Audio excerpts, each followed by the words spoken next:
माजी के पन्नों को पलटकर देखा तो जाना हुकूमतें बनती हैं लोगों से। आज के आईने में झांका तो देखा कि जमहूरियतें चलती हैं लोगों से। दुनिया की सबसे बड़ी जमहूरियत हिंदुस्तान, कानून साज, मुंसिफ, अफसर आला और प्रेस, इस जमहूरियत को संभालते सातून, इनके कंधों पर टिकी है जिम्मेदारी इस मुल्क की। कौन हैं ये लोग, क्या हैं इनकी जिम्मेदारियां? इन सड़कों से गुजरते अक्सर ये सवाल जहन में आते हैं। अब हम मांगेंगे जवाब, करेंगे कुछ बातें।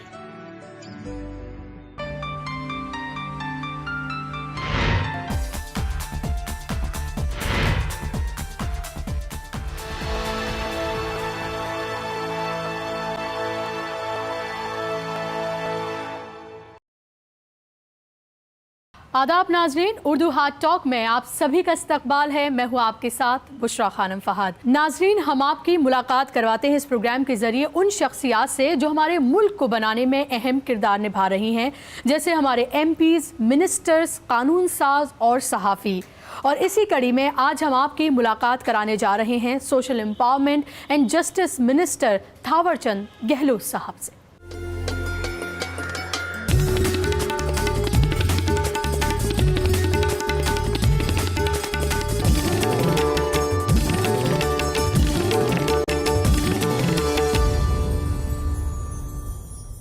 थावरचंद साहब, बहुत बहुत इस्तकबाल है आपका प्रोग्राम में। आपका भी इस्तकबाल है मेरे यहाँ पर।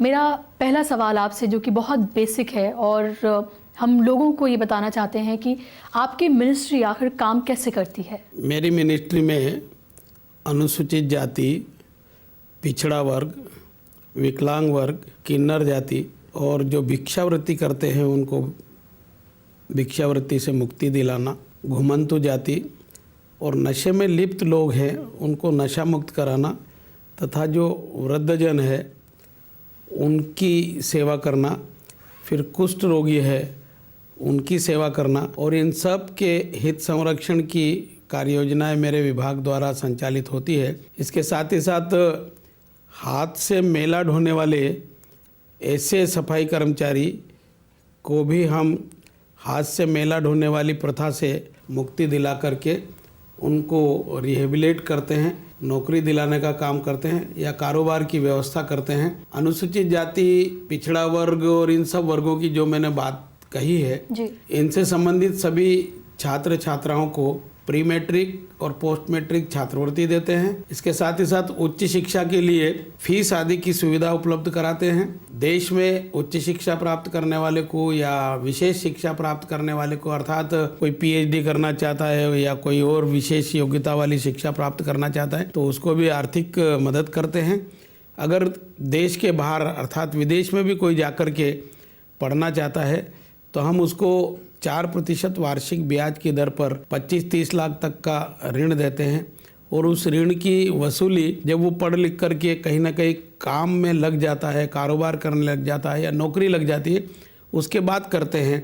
कुल मिलाकर सामाजिक, शैक्षणिक, आर्थिक, मानसिक, बौद्धिक और शारीरिक दृष्टि से इन सब वर्ग के लोगों को हम सक्षम करने की कार्य योजनाएं संचालित करते हैं। जी, तो एक अगर आम इंसान की अगर लैंग्वेज में हम ये जानना चाहें, अगर एक आम इंसान ये जानना चाहे कि आपकी मिनिस्ट्री की इम्पोर्टेंस उसकी ज़िंदगी में क्या है, तो आप इसे किस तरह से बताएंगे? देखो, जैसे उदाहरण के लिए मैंने बताया कि कोई हाथ से मेला ढोने का काम करता है, अर्थात मनुष्य है और मनुष्य द्वारा शौच की गई हुई, लेट्रिन की गई चीज को वो हाथ से उठा करके या नाली हाथ से या फावड़ी से साफ करता है, तो उससे उसको मुक्ति दिलाना, क्योंकि ये एक अभिशाप है हाथ से मेला ढोने वाली कार्यप्रणाली, तो उससे मुक्ति दिलाना एक तो ये। दूसरा, मनुष्य जीवन को सफल करना हो तो शारीरिक, मानसिक, बौद्धिक सक्षमता की आवश्यकता है। तो हमारा अनुसूचित जाति वित्त विकास निगम है, पिछड़ा वर्ग वित्त विकास निगम है, विकलांग वर्ग वित्त विकास निगम है, सफाई कर्मचारी वित्त विकास निगम है। इन सब वित्त विकास निगम की ओर से हम उनको 4% वार्षिक ब्याज की दर पर ऋण सुविधा उपलब्ध कराते हैं ताकि वो कारोबार करके और मुख्य धारा में आने की स्थिति में आ जाए। इन लोगों को सेलेक्ट किस तरह से किया जाता है, कैसे आप देखते हैं? क्योंकि अगर विकलांग देखें तो बहुत सारे ऐसे लोग हैं, नीचे तबके के भी बहुत सारे ऐसे लोग हैं, गरीब बहुत हैं, SC/ST से बिलोंग करने वाले लोग बहुत हैं, तो कैसे वो कॉन्टैक्ट करें, कैसे उन्हें पता चले कि उनके लिए ये सहूलियात मौजूद हैं? नहीं, हम समय समय पर राज्य सरकारों के माध्यम से, NGO के माध्यम से और हमारे सरकार के माध्यम से पत्राचार करके, विज्ञप्तियां जारी करके और टीवी, रेडियो, अन्य प्रकार के जो साधन हो सकते हैं, इन सब बातों की जानकारी उन तक पहुंचाने की उनका उपयोग करते हैं और ये जानकारी वहां तक पहुंचाते हैं। फिर हमारे इन योजनाओं को कार्यान्वित करने के लिए जो तंत्र है वो जिला स्तर तक है और कई स्थानों पर जिला लेवल से नीचे ब्लॉक लेवल पर भी है। जैसे जनपद पंचायत होती है तो उस जनपद पंचायत में 1-2 कर्मचारी हमारे विभाग के भी होते हैं जो इन सब योजनाओं की जानकारी देते हैं और वहाँ लोगों को आइडेंटिफाई भी करते हैं और इसका प्रचार प्रसार हम समय समय पर करते रहते हैं। ये स्कीम सही तरीके से चलें, कोई इनमें किसी तरह का घपला ना हो, क्योंकि हम देखते हैं जो ज़रूरतमंद होता है उस तक ये सहूलियात, ये स्कीम जो हैं वो सही ढंग से नहीं पहुंच पाती हैं। तो वो सही ढंग से लोगों तक पहुंचे, जो ज़रूरतमंद है उसको वो तमाम चीज़ें मिलें, उसके लिए आप किस तरह के कदम उठा रहे हैं, किस तरह की चीज़ें आप कर रहे हैं? देखो, समय समय पर हम हमारे मंत्रालय की तरफ से भी, राज्य सरकार की तरफ से भी और NGOs के माध्यम से कैंप भी लगाते हैं और उन कैंपों के माध्यम से लोगों को जानकारी देते हैं, पेम्पलेट भी बांटते हैं। वाहन के द्वारा लाउड स्पीकर वगैरह लगाकर भी कई जगह जब सम्मेलन करते हैं या कैंप लगाते हैं तो उसको प्रचारित करते हैं। कुल मिलाकर अभी तक तो यही माध्यम है। आजकल ऑनलाइन आवेदन मांगते हैं तो ऑनलाइन सिस्टम की जानकारी भी हम देते हैं और जब वो जानकारी देते हैं तो उनको उस कार्य योजना की भी जानकारी मिलती है। हमारे यहाँ कोई भी आता है तो हम योजनाओं का एक फोल्डर बना रखा है, वो हम देते रहते हैं। जी, इसके अलावा हालांकि आपको बहुत कम वक्त हुआ है अभी इस मिनिस्ट्री का चार्ज लिए हुए, लेकिन फिर भी उसके बावजूद मैं जानना चाहूँगी आपने आने के बाद किस तरह के कदम उठाए हैं जिससे हम सोशल जस्टिस सिस्टम जो बिल्कुल बिगड़ा हुआ है उसको किस तरह से ठीक किया जा सके, उसके लिए किस तरह के कदम आपकी तरफ से उठाए गए हैं अब तक? देखो, हमने विभाग को चुस्त दुरुस्त करने का काम किया है, निगरानी तंत्र को और सुदृढ़ करने की कोशिश की है। सामान्यतः हमारे यहाँ जो कार्य योजनाएं हम संचालित करते हैं तो NGO या सरकार, राज्य सरकार वो प्रस्ताव करती है और वो प्रस्ताव हमारे पास आता है। फिर हम उसको देखते हैं कि वो नियम कानून कायदे के दायरे में है कि नहीं है। अगर वो दायरे में है तो उसको स्वीकृति देते हैं और जब स्वीकृति देते हैं तो पैसा राज्य सरकार के थ्रू उनके पास जाता है। तो मॉनिटरिंग की, निगरानी की या सही काम हो उस पर नियंत्रण करने का मुख्य जिम्मा तो राज्य सरकार का है। फिर NGO के माध्यम से काम कराते हैं तो राज्य सरकार के अधिकारी उनकी देखरेख करते हैं।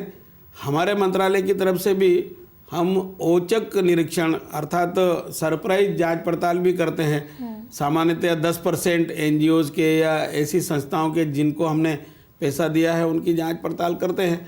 एक तो तरीका ये है। दूसरा तरीका ये है कि अगर कोई लोग हमको शिकायत करते हैं तो उस शिकायत पर हम जांच कार्रवाई करवाते हैं। हमारे यहाँ के अधिकारी भेजते हैं, वो जाकर के रिपोर्ट लाते हैं और अगर कहीं अनियमितता पाई जाती है तो हम उनके खिलाफ कार्रवाई करते हैं। और कार्रवाई 3-4 तरह की होती है।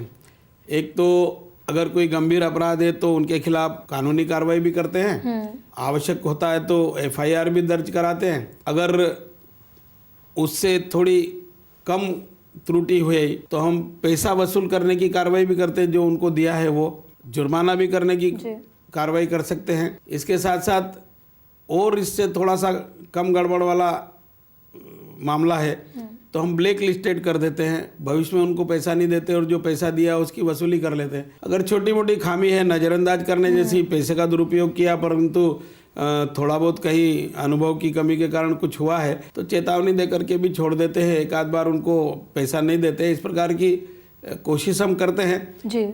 मैंने पाया था कि लगभग 26 NGO ऐसे थे जिनके खिलाफ छोटी मोटी शिकायतें थी, किसी के खिलाफ बड़ी शिकायत भी थी, तो हमने उन पर कार्रवाई की है। 4-6 तो चेतावनी दे करके छोड़ दिए, बाकी से कुछ ब्लैक लिस्टेड किया, किसी से धनराशि वसूल करने की कार्रवाई की गई है। किसी से काम अच्छा करने के लिए कहा गया है। और 2 संस्थान ऐसे हैं जिनके खिलाफ हमने FIR दर्ज करने का निर्णय लिया है और वो नस्ती फाइल हमने CBI की ओर अग्रेषित की है। CBI उस पर कार्रवाई करेगी। उसमें से एक मामला तो था पायलट की ट्रेनिंग का, हम पायलट की ट्रेनिंग भी देते हैं और वो संस्थान बेंगलोर में है, फर्जीवाड़ा पाया गया था। और दूसरा एक NGO अपने उत्तर प्रदेश का है, उनके खिलाफ, इन दोनों के खिलाफ हमने CBI को मामला दिया है। बाकी इंटरनल कार्रवाई करते हैं, कोशिश करते हैं कि सुशासन और सुचारू रूप से कार्य योजना इम्प्लीमेंट हो जाए। थावरचंद जी, आपके पास अगर हम बांटे इस मिनिस्ट्री को तो सोशल जस्टिस और एम्पावरमेंट 2 अलग अलग चीज़ें आती हैं। जब हम सोशल जस्टिस की बात करते हैं तो आप हिंदुस्तान में इस वक्त सोशल जस्टिस को किस तरह से देखते हैं? सामाजिक न्याय का सीधा सीधा अर्थ है कि समतावाद, सबके प्रति समान भाव और समरसता का वातावरण बन जाए। किसी के साथ अन्याय नहीं हो, सबके साथ न्याय हो। बिल्कुल। ये सब करने के लिए उनको जिन जिन बातों की आवश्यकताएं होती है, जैसे मैंने बोला ना, शिक्षा, सम्मान, विकास, ये सब चाहिए और सबको न्याय मिले, किसी के साथ अन्याय नहीं हो, तभी तो वो सशक्त बनेगा। सामाजिक न्याय और अधिकारिता, तब इन सब को न्याय देने की दृष्टि से कुछ उनके अधिकार भी बनाए गए हैं। अधिकार दूसरों की बराबरी पर लाने के लिए जैसे छुआछूत का वातावरण है, तो संविधान ने अधिकार दिया है कि संविधान में ये व्यवस्था है कि अगर किसी के साथ छुआछूत होता है, एट्रोसिटीज़ की घटनाएं होती है, तो जो गड़बड़ करने वाला है उसके खिलाफ कार्रवाई होगी, उसको दंड मिलेगा। अर्थात इसके साथ जो अपमानजनक व्यवहार हो रहा है वो समाप्त हो जाएगा। आर्थिक दृष्टि से अगर कमजोर है तो उसको आरक्षण देने की व्यवस्था भी की गई है। पढ़ने लिखने के लिए सारी सुविधा भी दी गई है। कारोबार करने के लिए कम ब्याज की दरों पर ऋण देने की सुविधा भी दी गई है। कुल मिलाकर सामाजिक सुरक्षा भी उसको मिले, सम्मान भी मिले, समतावाद और समरसता का वातावरण बने। इस कारण से घुल मिल करके, समन्वय करके और इन सब अमीरी, गरीबी, छुआछूत, भेदभाव, इन सबको मिटाने की कोशिश करना, ये मेरे विभाग के सामान्यतः उद्देश्यों में से एक है। सबसे वनरेबल आपको इस वक्त कौन लगता है? अगर हम समाज में बात करें, सबसे वनरेबल आपको क्या लगता है? आपको लगता है कि औरतें जिनके बारे में हम बात करते हैं, लगता है कि वो आगे बढ़ रही हैं, एजुकेशन की फील्ड में बाहर आ रही हैं, काम कर रही हैं, लेकिन अभी भी सबसे ज़्यादा जुल्म और सबसे ज़्यादा जो इनजस्टिस होता है वो अभी भी औरतों के साथ होता है? देखो, जब समतावाद का वातावरण नहीं बन पाता है तो समरसता नहीं आती है, अपनत्व नहीं आता है। और जब समरसता नहीं आती है, अपनत्व नहीं आता है, तो इस प्रकार की उत्पीड़न की घटनाएं होती है। निश्चित रूप से ये घटनाएं नहीं होना चाहिए।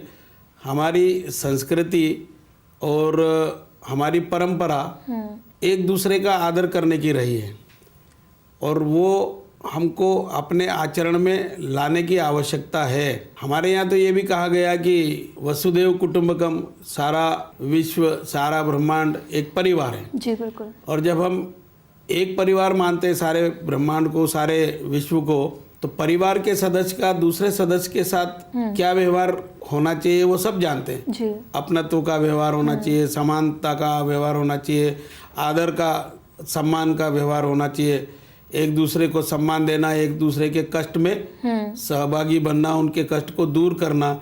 हमारे यहाँ तो कहा गया कि पड़ोसी को अगर किसी प्रकार की कोई तकलीफ है, कोई कष्ट हो रहा है, तो उसके कष्ट को दूर करने के लिए पड़ोसी धर्म निभाने की आवश्यकता है। इन सब बातों की कमी कहीं ना कहीं किसी न किसी कारण से आज दिखाई दे रही है।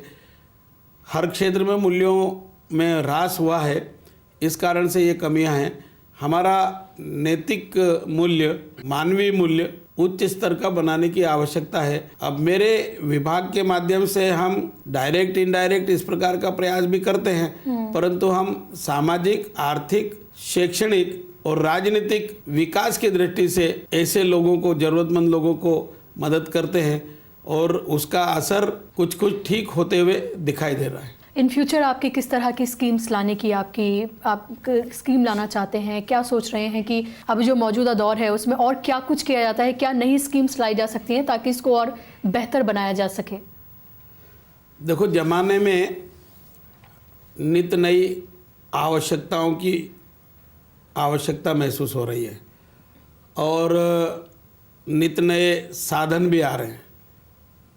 जैसे कोई अंधा है जी, तो उसके इलाज के लिए नई नई प्रणाली आ रही है, मशीनें आ रही है। कोई सुनता नहीं है तो उसके लिए भी है, कोई बोलता नहीं है तो उसके लिए भी है।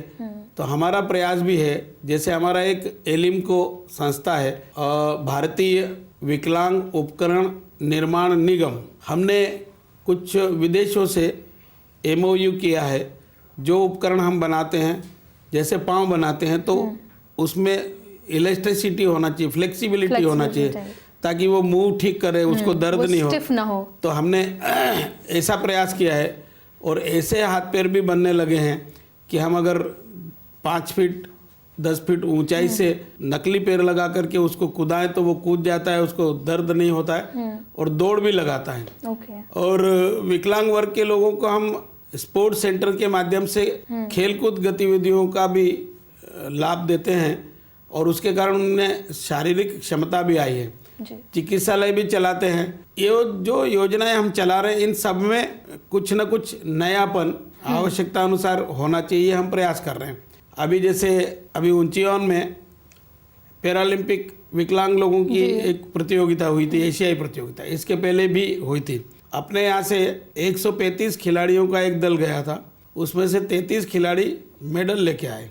उसमें 3 पूरी तरह से ब्लाइंड, 3 लोग तो गोल्ड मेडल लेके आए और 14 रजत पदक और 16 कांस्य पदक। जब आप ये स्कीम्स बना रहे होते हैं तो कैसे आपके सर्वेज होते हैं आपके पास, या आपकी पूरी टीम इसको लेकर अलग अलग स्टेट्स में जाकर काम करती है, सूबों में जाकर काम करती है, फिर आपको ये लगता है कि इस वक्त ये चीज़ें इस ढंग से सही नहीं चल रही हैं और इनमें और बेहतर स्कीम्स लाने की ज़रूरत है? देखो, हम सर्वे कराते हैं, जैसे भिक्षावृत्ति कोई कर रहा है तो उसके भी कोशिश करते हैं, हालांकि उसका सर्वे ठीक से नहीं हो पाता है, ना हुआ है। फिर नशे में लिप्त लोग अगर हैं तो उनका भी हम सर्वे कराते हैं, हालांकि उसका भी सर्वे एकदम एग्जैक्ट नहीं आ पाता हो जाता है, ऐसा नहीं कह सकते, क्योंकि बहुत सारे नशीले पदार्थों का सेवन करते हैं, पर हम पूछते हैं तो वो मना कर देते हैं। अगर उसने नशा किया हुआ है और कहीं चपेट में आ गया तो डॉक्टरों ने प्रमाणित कर दिया, नहीं तो नहीं होगा। फिर विकलांगों का भी हम सर्वे कराते हैं। इन सब वर्गों का, अनुसूचित जाति का, विकलांगों का, पिछड़ी जाति का, किन्नर समाज का या घुमंतु जाति का, इन सब का सर्वे करते हैं हम जी। और सर्वे करने के साथ साथ जब आइडेंटिफाई हो जाता है तो फिर उनको वो योजनाओं की लाभ लेने की पात्रता आ जाती है और वो लाभ हम देते हैं। अभी हमने एक निर्णय लिया है कि विकलांग वर्ग के लोगों का सर्वे कराने के लिए यूनिवर्सल ID कार्ड बना के देंगे।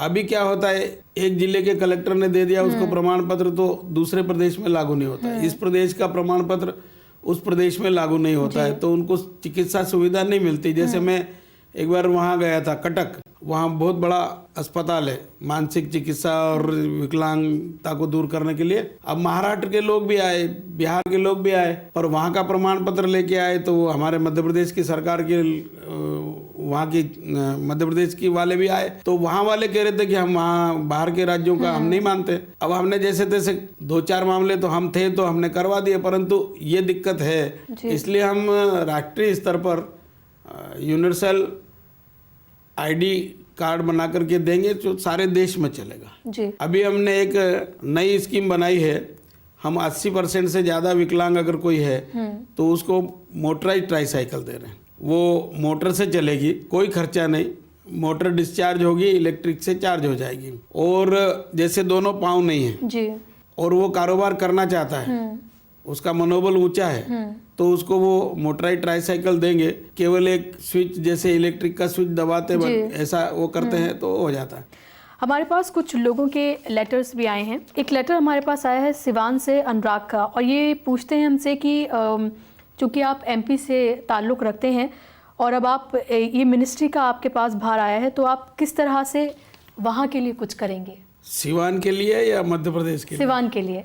देखो, जो योजनाएं मेरे विभाग द्वारा संचालित हो रही है जी, अगर उस योजना से संबंधित कुछ आवश्यकताएं या उन योजनाओं का लाभ वो अपने क्षेत्र में दिलाना चाहेंगे तो मैं उनसे आग्रह करूंगा, आपके माध्यम से निवेदन करूंगा कि वो उन बातों का उल्लेख करते हुए पत्र मेरे पास भेजेंगे, तो मेरे विभाग की योजनाओं से वहाँ के लोगों को लाभान्वित करने का काम करूँगा। एक काम मैं कर सकता हूँ कि विकलांग वर्ग के लोगों को जी उपकरण बांटने के लिए सर्वे करा करके ज़रूरतमंद लोगों को जिस प्रकार के उपकरण की आवश्यकता है वो उपकरण देने का काम तो मैं जी करवा सकता हूँ सीधे सीधे बिना किसी व्यवधान के। बाकी लोगों के लिए जो योजनाएं हैं, किसको किस प्रकार की योजना की जरूरत है, वो अगर वहाँ से मांग आएगी तो मैं उसको पूरा करने के लिए प्रयास करूंगा। और अगला खत है हमारा दिल्ली से है रश्मिका। वो ये लिखती हैं, उनका कहना है कि आप वैसे तो एमपी से हैं, लेकिन जब आप कुछ काम कर रहे होते हैं तो क्या आपके जहन में एमपी के लिए एक अलग से जगह रहती है? देखो क्या है, मेरा विभाग मानवीय कार्यों को करने के लिए है, ईश्वरीय कार्य को करने के लिए है, तो बिना भी किसी भेदभाव के करना चाहिए। मध्य प्रदेश के लोगों को जिस प्रकार की आवश्यकता है उसकी पूर्ति भी करना चाहिए। दिल्ली वाले अगर किसी बात की आवश्यकता महसूस करते हैं तो वो भी करते हैं। हम बिना किसी भेदभाव के देश के हर कोने में मेरे विभाग की योजनाओं से अगर कोई लाभान्वित हो सकता है और हमको जानकारी मिलती है तो हम उनको लाभान्वित करने का प्रयास करते हैं। और आखिरी खत है हमारा आरती हैं। वो लिखती हैं कि जिस तरह से आप काम करते हैं और सोशल जस्टिस और एम्पावरमेंट जो मिनिस्ट्री है आपकी, वो आम लोगों की ज़िंदगी में किस तरह से फ़र्क पैदा कर सकती है? मैंने बहुत सारी योजनाओं की जानकारी दी है। उन योजनाओं का लाभ लेकर के बहुत कुछ अंतर लाया जा सकता है, परंतु सबसे बड़ा अंतर तो मानवीयता की आवश्यकता है जी। अगर लोगों में मानवीयता हो जाएगी और ये मन मस्तिष्क में हो जाएगा कि शोषित पीड़ित और दुखी लोगों की सेवा करना ईश्वरीय कार्य है, हमको ऊपर वाले ने ये संदेश देकर के भेजा है, अगर काम करने लग जाएंगे तो सब ठीक होगा। मैं इस अवसर पर ये भी महसूस करता हूँ और जब सुबह नहा धो करके पूजा पाठ करके मंत्रालय में जाता हूँ और मान लो 15-20 प्रतिनिधि मंडल ऐसे आ गए जो विकलांगों को लेकर के आते हैं। ऐसे मैंने उदाहरण देखे, कोई पैदाइशी अंधे हैं, किसी के दोनों पाँव नहीं हैं, किसी के दोनों हाथ नहीं हैं जी। पर उनमें इतनी बढ़िया प्रतिभा है जिसकी तारीफ की जाना चाहिए। बिल्कुल।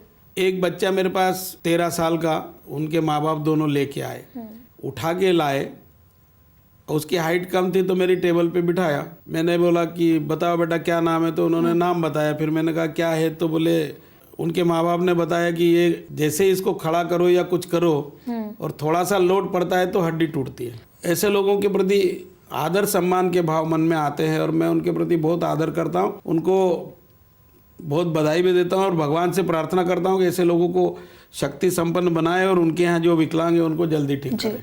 तावरचंद जी, बहुत बहुत शुक्रिया आपका अपना कीमती वक्त हमें देने के लिए और इतने कीमती ख्यालात से हमें नवाजने के लिए बहुत बहुत शुक्रिया। आपका भी बहुत बहुत शुक्रिया। तो नाज़रीन, आज हमने बात की थावरचंद गहलोत साहब से। उनसे बात कर बखूबी अंदाज़ा हुआ कि जो सोशल जस्टिस सिस्टम है उसको सुधारने के लिए और ख़ास तौर पर जो डिसेबल्ड लोग हैं उनके लिए और ज़्यादा सहूलियात पैदा करने के लिए बहुत काम किए जा रहे हैं। थोड़ा वक्त देने की ज़रूरत है, आपको नतीजे ज़रूर देखने को मिलेंगे। चलिए, इसी के साथ हमारे आज के प्रोग्राम में बस इतना ही। हमें दीजिए इजाज़त, फिर से होगी आपसे मुलाकात एक नई शख्सियत के साथ। तब तक के लिए खुदा हाफ़िज़।